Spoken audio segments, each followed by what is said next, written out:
Hello, everyone. Welcome to our second episode of the Salesably Sales Series. I'm Francesca deWysocki, and our guest today is an accomplished salesman with a large emphasis on sales training and management, founder and director of Sales Virtual, Michael McGowan. It's a pleasure to have you here with us today. Thank you. So, Michael, can you give us a brief summary of your career and sales expertise, and most importantly, what caused you to fall into sales? So I started my career in marketing, and then I spent a period in advertising. When I was in marketing, I worked for American Express. Actually, worked for them in New York. Then I worked for an agency called Saatchi and Saatchi in London. Um, so I'm qualified in marketing, so I didn't really intend to be in sales.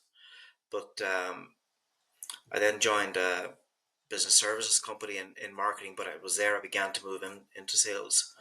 I won't go into all the timelines, but um, I much preferred sales to the marketing and the advertising piece.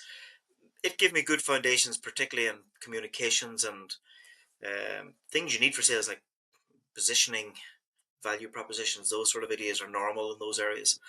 Um, so I've worked in a number of industries, business services and software. Launched a number of new software products over the years, and managed several sales teams. And then I came across a consultancy in New York run by Stephen Schiffman. Stephen Schiffman would be quite a well-known U.S. trainer, um, and he ran a company called DEI, and they were one of the leading training companies in the US, along with companies like Miller Hyman, for example, Sandler. They would have been well-known names. But the training I got there was very special. It was very much based around metrics and pipelines and workflows and much more the mathematics side of sales. So sometimes I say sales is a mix of math and messaging, and they were extremely good at the math, but they took a different approach to the messaging as well. Not quite what the rest of the world did, or what we call the how to sell stuff. Um, so that was a franchise operation, and I took out a franchise there. Did quite a lot of work in the US. We trained some very large teams there, like with several thousand salespeople, and then I took over the European work for them. And essentially, I've been doing that for the past 20 years. I'm actually based in Dublin. So when COVID came along, I renamed the company to Sales Virtual. Um, at the time, I wasn't 100% sure why I did it, but I knew it was sort of the right thing to do at the right time. It was June 2020, and here we are now. I'm working on the Salesably platform, the AI-based platform, and so on. I think I've always liked new things, and I've always sort of worked against conventional wisdom, and I think AI is very like that as well. Yeah, it's you have to be an innovator at heart because there's too much risk involved and things are too new. Um, Absolutely. so I've worked with just tens of thousands of salespeople and their managers in every culture. So you get to see while cultures are different, sales is very similar around the world. It's one of the Really? maybe one of the call it business functions or professions. It's incredibly similar in terms of how people behave and what they do. It's exactly the same in terms of what people want to achieve because it's against the clock. It's month, quarter. Mhm. That's the world we live in. That's similar everywhere. The culture's different and the styles differ, but the issues are exactly the same everywhere you go. And I often tell people I've trained in 17 or 18 different languages, so I've trained people who don't, for example, speak English at all, right? No English. Mhm. You do it through an interpreter, and it's very interesting to train something as complicated as a sales pipeline methodology to someone who doesn't speak the language you're speaking. But what I learned from that was that if you're trained in frameworks, everybody understands you very quickly.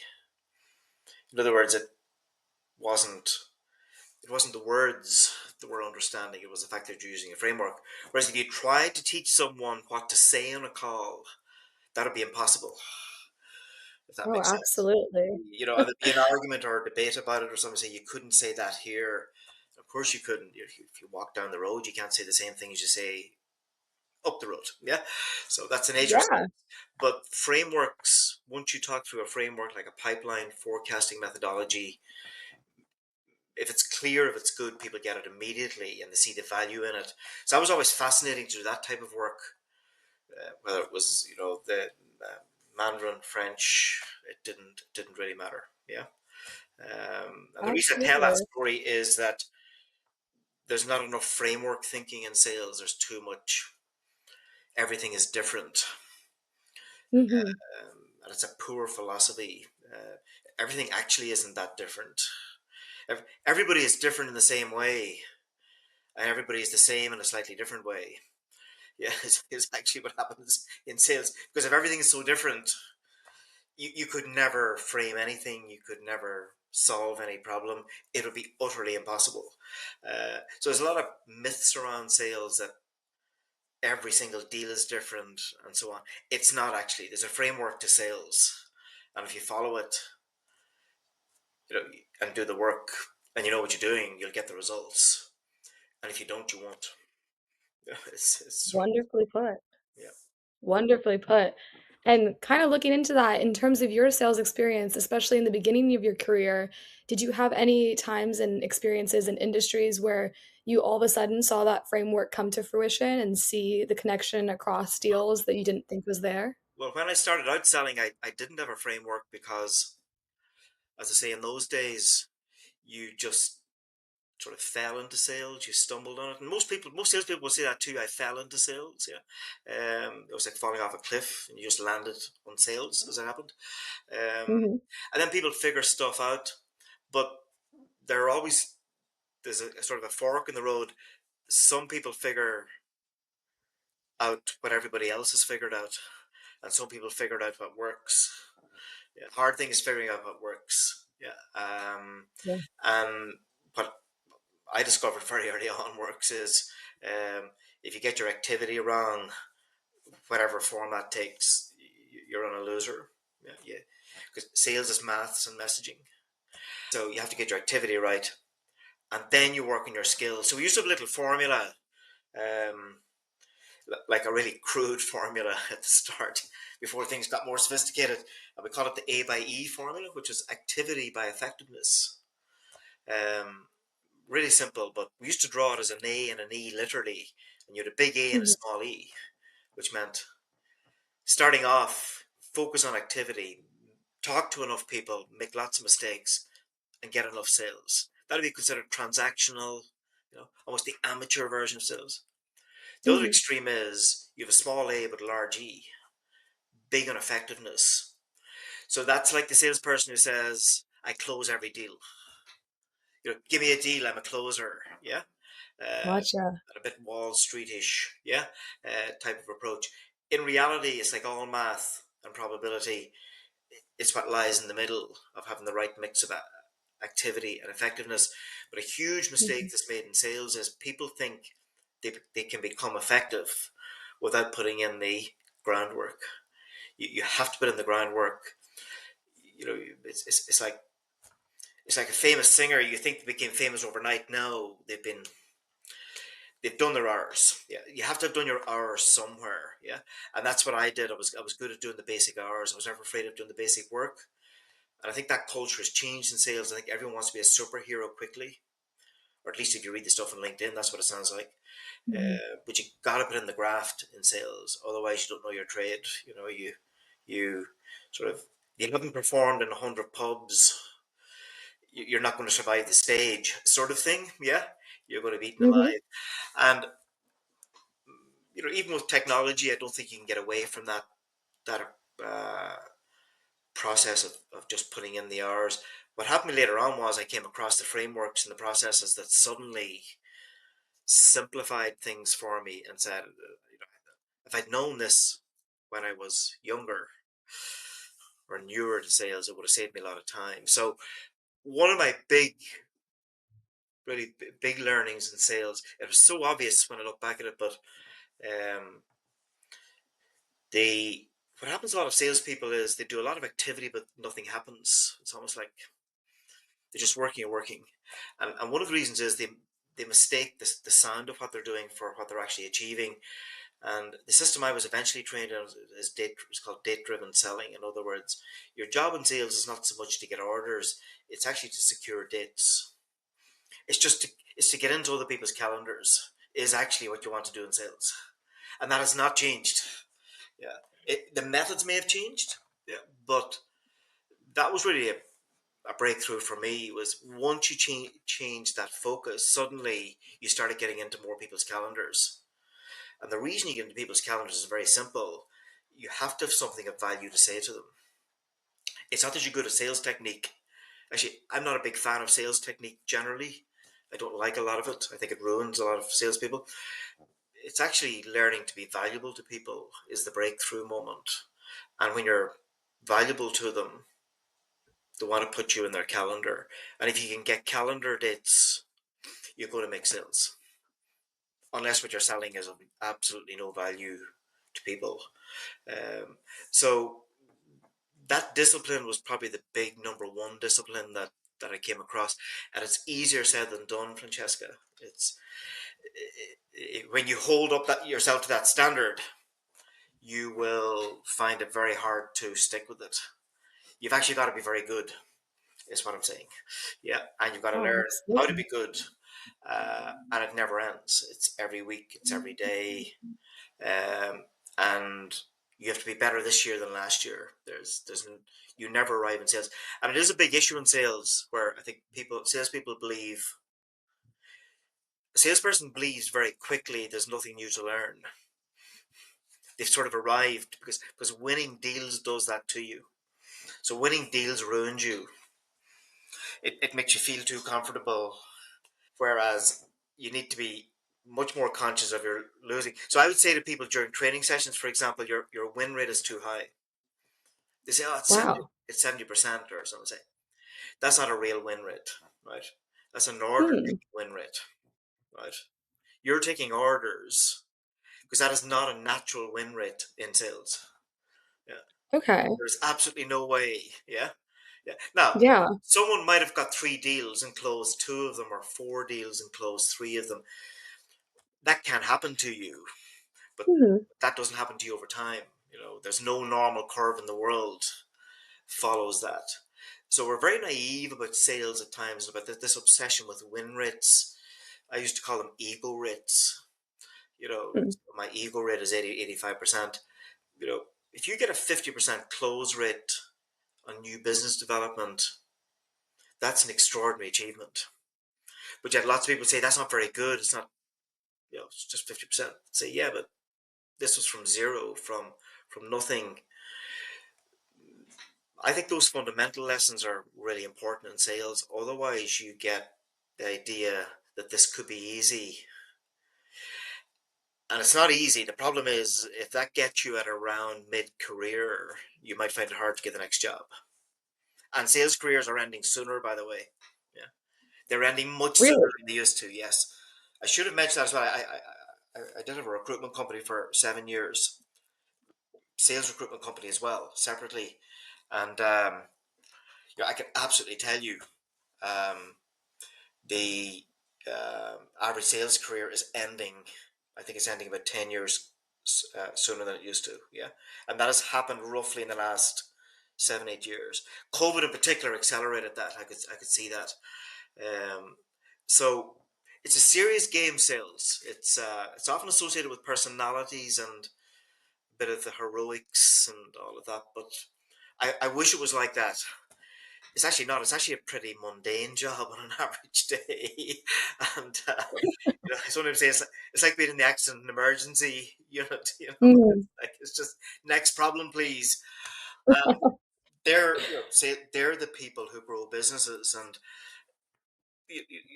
I think another really important thought for salespeople, particularly for someone new coming into sales, a fundamental thing you have to look for is what is it you're being asked to do.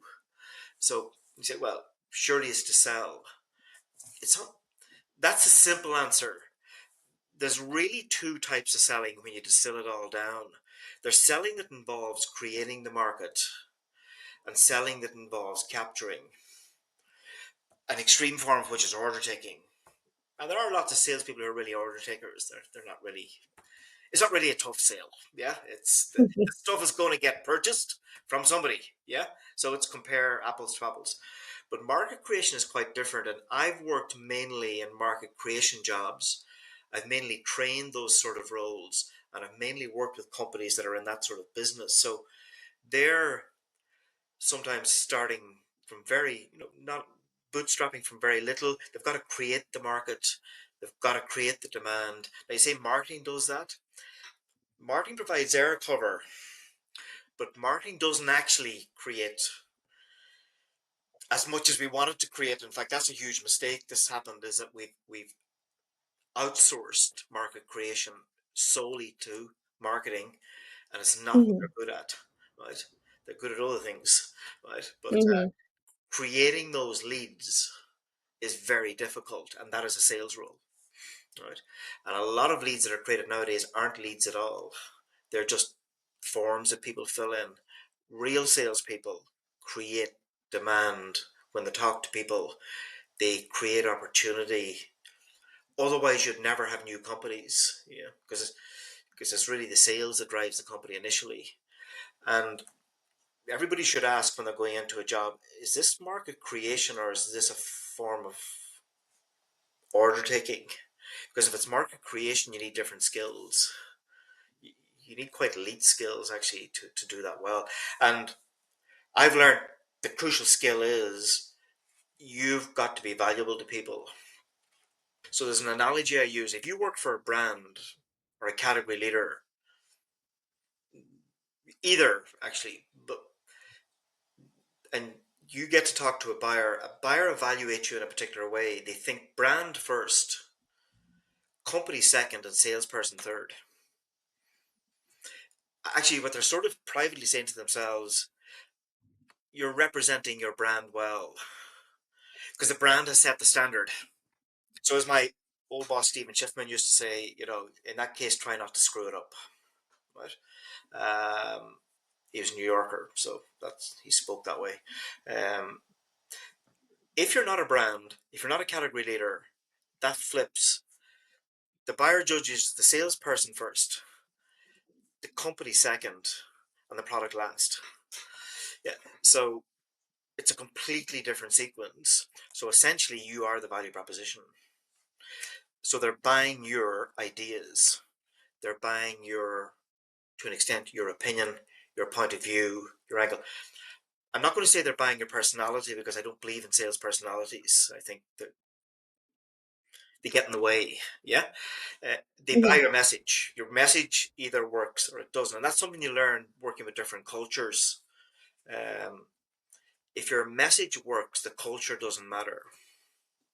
Whereas a lot of people say, so the culture really matters and do this and this. Yeah, but only in a hygiene way. Yeah. Sales hygiene. Okay. But a message either works or it doesn't, right? Any given message in any industry will roughly work across cultures. The execution may be different. So that's something really profound to learn in sales is have single strong messages that any human being can understand and can warm to and makes a decision. I want to hear more. Because that's the real problem, Francesca, we have in sales is it's not selling things, it's creating receptivity. Mm. Receptivity is the killer if you can't get it. And what's happened in sales is like I think people have sort of abdicated responsibility and handed it to marketing and said, "Could you get me warm leads?" What they're really saying is, "Could you make people receptive to me so I don't have to try? I'll have no pressure.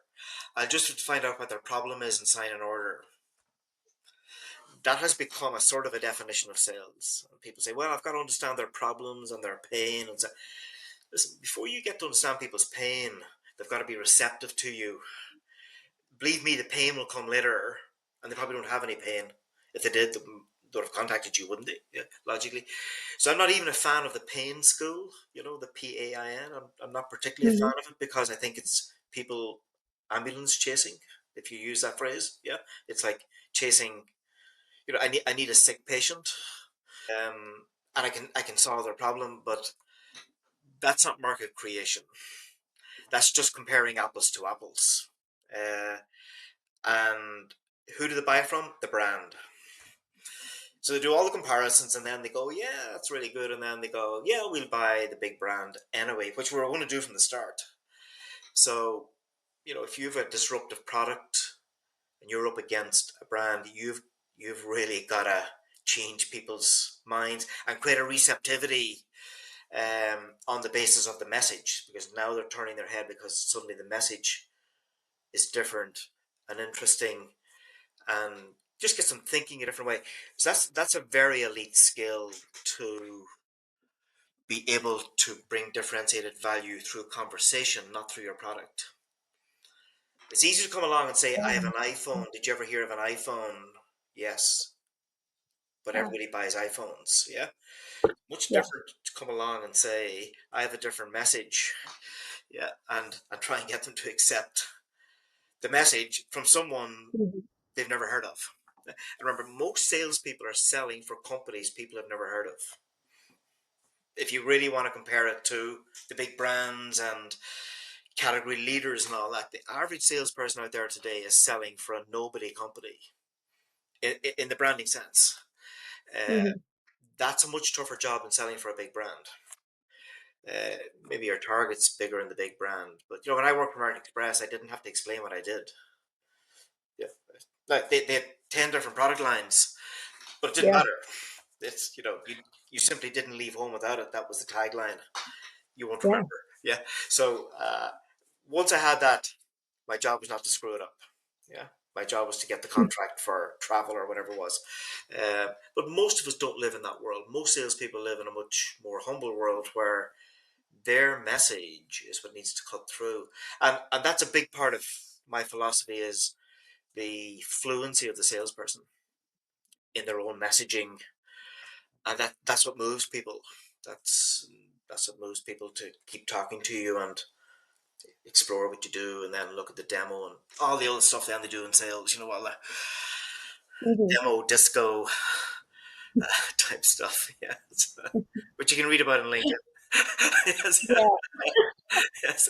You don't need you don't need guys like me to tell you about discovery really anymore, right? It's 400 different courses on LinkedIn on how to board No, you're so right.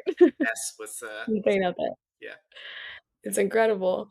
And then jumping away from salespeople, but looking more at AI and technology, how do you see sales evolving with the development of AI, especially as you're working with Salesably and you're kind of developing your own sense of using AI in sales? And then especially with your own experience in training in different languages. Yeah, so I I jumped on the AI bandwagon pretty quickly. So Yeah. um, I think part of it is I think some people just like new things, and that you need people who like new things and try them out. Um, but in terms of its actual application, my interest was more from the point of view of how could it help people get better. Yeah, so I looked at it much more from the human side, whereas there's a whole track in sales. It's sort of the GTM, go to market track. It's AI workflows, um, moving data, connecting data, the whole world of intent. Is that a lead with intent, and so on. There's no stopping that train. And there's going to be a million apps. Then probably a big brand will come along that will sweep it all up into one app or something. That's typically what happens. So that train is well left the station. So that's one side of it. The human side is always more interesting to me. I just have an interest in learning and development. I think my fundamental interest in people is um, what can you do through skills improvement. And that was really my one of my big learnings myself in sales is, could you pull yourself up and get better. When I started in sales, there wasn't really a lot of training. There was some with some of the big brands to do training, So you learned everything yourself. So it was like fitness 20 years ago. Sort of there were some people dabbling in it and they knew what to do or sort of knew what to do, but there wasn't a fitness gym on every corner with an app, getting you out of bed at 6 o'clock in the morning, sort of thing, right? Exactly. Yeah. And that's probably where sales and professions like that are heading. There's going to be much more professionalizing of it, but AI is going to make the tools available. I think so. So AI to me was an inflection point in terms of tooling. That, and obviously, Salesably is an example of a platform that could not exist in the form it exists without AI. It just be impossible. Hmm. What I saw was it one of the hardest things to do in sales is to become fluent in the thing you sell and in the company you work in. And I know lots of sales trainers won't want me to say this, but the, there was never really a way to train salespeople well, yeah, frankly, right? Eh, Hmm. the methods we developed were very crude. I would compare them sometimes to 18th century medicine, where people used to let blood, to sort of cure you. Yeah, or put leeches on your skin, right? Sort of thing. It's uh, it's sort of like that. It's like craft and magic and witchcraft, and a lot of that goes on in sales. And I never really trained that much in that area. I did more pipeline forecasting methodology type trainings. I never liked the other side of training, which was how to sell. I think a lot of garbage techniques developed over the years, like theories around open-ended questions and closed-ended questions, and like that's the rank amateur end of sales. Frankly, it sounds good and it sounds comfortable, but it kind of ruins you as a salesperson. It gives you all the wrong ideas of what sales is about, and so then everyone sounds the same. And uh, I think what all of us thrive on are tools that help us to learn on our own in particular. But the sales world gets something I think profoundly wrong. They teach the wrong thing. So what gets taught is sales technique, but that's not the skill you need. The skill you need is fluency in your own company value. So in fact, the thing you really need to become a student of is your own company first. Like, why does it exist? What's its purpose? What's its value proposition? What's its positioning? Now, they're all marketing concepts as well, if you notice. Yeah. So it's almost like the first thing you need in sales is a marketing grounding, so that you understand the positioning of your company, where it fits in, what it's trying to do, how it competes. Um, and, I'm going to put a challenge out there. I don't know how many people will eventually listen to this, but most salespeople don't know that, because they've never studied it and they've never been given it. Now, if you work for a big brand, you don't have to worry about it. As I say, when I worked for American Express, people knew our positioning. They saw it on the TV screen every night. There were ads everywhere at that stage for American Express, as an example. Uh, but you take call it your average company again. How well does any salesperson know intimately the real positioning of the company, its value proposition, the articulation of that value proposition in different contexts? That's real fluency. So you'll hear a lot nowadays say, you have to be customer focused, customer centric. I go against that sometimes and say it might be no harm to be company centric for a minute and actually understand the place you work in and what they're trying to do. Why do those people get out of bed every morning and work for that company? Because that's where your true understanding of your value actually is. Yes, there is a customer focus needed, but just understanding people's problems is no use on its own. You've got to understand what your contribution is to that. So one of the things AI is doing is it's essentially allowing us to develop a digital twin of the company, so that you can simulate experiences, its content, its playbook, its personas, the persona playbook, and allow people to practice on that. And I think John Greaves put it very well. I saw him on a LinkedIn blog or something where he said, you're better off having AI replacing your persona than replacing the salesperson. Right? And it's actually very true. It's why not get AI to create this digital twin of the world we live in so we can practice. And practice is not respected in sales. In fact, the opposite is respected, not practicing. It's like I don't practice because I have an 80% close rate. That is not sales. That's not real sales. Mhm. Uh, Real sales is I'm practiced, I'm fluent, or sometimes the way I put it is I'm worth talking to. And if you think about it as well, Francesca, the problem buyers often have is they actually can't distinguish between companies, and they can't distinguish between salespeople. And one of the reasons is sales training and techniques have actually succeeded in making everybody sound the same. If you listen closely, and it's getting more like that. Wow. We've actually started to clone each other much more, as you Um, compared to kind of what teenagers do. There's a period you go through as a teenager, you want to be like all the other teenagers, look the same, yeah. everything.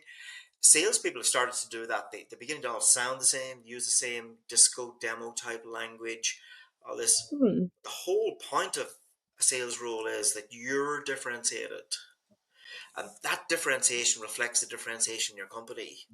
But if you sound like everybody else, they're going to say the company's probably like everybody else as well. So it's a very Yeah. subtle role when you get right down to it. So it's a little bit like being a politician. People obviously criticize politicians all the time, but politicians have to go out and Mhm. survive, and they have their manifesto. But what people look for in politics is the small differences. And the interesting thing is they can spot them. Mhm. They spot them immediately because one particular politician has a way of delivering, and the other 40 are forgotten about. And sales Mhm. isn't that different in terms of the communication skill. It's the differentiation through language and through fluency. And it's one of the reasons actually when uh, we're looking at the whole Salesably platform and so on. One of the early things that went into it was banned vocabulary. Mhm. In other words we don't want to use in this company that everybody else uses. So you might work in fintech as an example. You might say, guys, do not use the word lending or credit. Right? They're old words. Yeah. And this is what happens. The salesperson is using old words and they don't realize it. Or they'll say, in the other company we did XYZ. Say, but you're not in the other company. You're in Yeah. our company. Our story must be different. Otherwise, why would you have moved? Would you not have stayed in the company you're in? And Mhm. same story apparently, but the story has to be different. And actually, that's why people change jobs. Theoretically, they change for the story, not for the job. But yet, when they join the company, they tell the same story. But part of the problem lies with the company. Part of the company doesn't capture its story and doesn't train it. So what they do instead is they say, "Could you train our guys in sales?" And say, "No, we won't train them in sales. We'll train them in the company's story and to be fluent in it." The sales techniques, there are some sales techniques. I'm not saying there aren't, but they're the least difficult thing to learn. I mean, Mhm. open-ended question, closed-ended question. I don't know. Is it that hard to figure that out? Yeah. Is it that hard to figure out what discovery is? Is it that hard to figure out, if a deal moves from one stage to another, there's three steps involved? I don't think that's difficult stuff. Yeah. It's your fluency. And here's a really interesting thing. The If you were to survey 100 sales operations, just pick them at random, even the big brands, you will discover one common number one problem. It will be the number of deals in the pipeline and the quality of the deals. So all sales problems are pipeline problems. So what companies try to do is to try to fix that through lead generation and campaigns and more content and so on. But in fact, the real problem isn't the pipeline. The real problem is the messaging is weak. And unless you fix the messaging, you can't fix anything. When a salesperson is fluent in their messaging, they've absolutely no fear. They will talk to anybody at any time and deliver that message that needs to be delivered. Now, it might be delivered a different way every single time, but it'll be the same message. It's just the words have to differ and so on. So, in a way, a company's just a message. But if the salesperson isn't best at that message, you're sort of going to have a very difficult ride in it. Um, and marketing does the same thing, except they take the messaging from a different, they do a different thing with the messaging, but they are the protectors of the message as well. So my logo says scale, skills, amplify value. I think the real job of the salesperson is to amplify the company's value. It's it's it's that ability that to get across to people a value in a way they haven't heard it before. Yeah. So in fact, it is a variable skill. But again, the sales world assumes you're either born with it or you're not, or they assume Michael's a good talker, Francesca's a good talker, she'll be able to do it. But that's not how it works at all. You actually have to go and learn it. And if anybody's in any doubt about this, just look at what a brand does. A brand specifies everything you do. So they've figured out something profound. You control your messaging and your voice and your vocabulary and your language. That is the brand. That, and if you're not a brand, the salesperson and marketing are the two people who protect that, probably along with the CEO. They are the protectors of language, and they are the people in charge of amplifying that language. And I think what's got more difficult for people is we don't talk to people as much nowadays. I think there's actually a generation of salespeople now that probably haven't used phones that much. Not for talking. Yeah, they've used it for texting. So a lot Mhm. more communication is done through text or through digital typing. Yeah, email or whatever it is.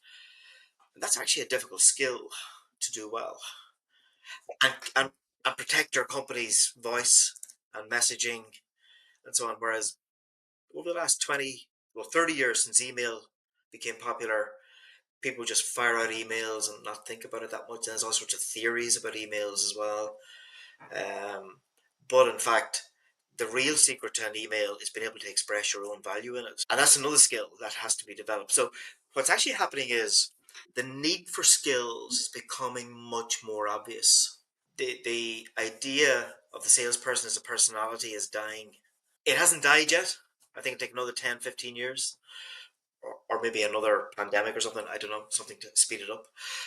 But um, the personality era of sales, it's certainly in its last, give or take, decade, and it's about 70 years old.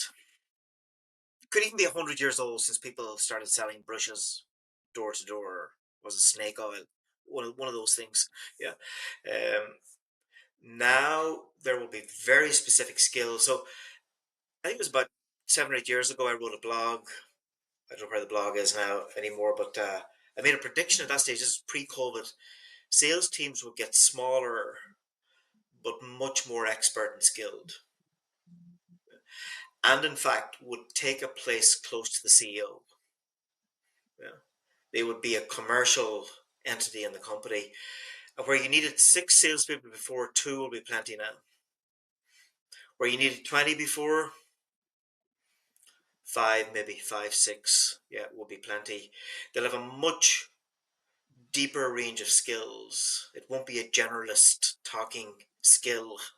It'll be much more precise. People will be very fluent in their messaging. They'll be very fluent in deal management.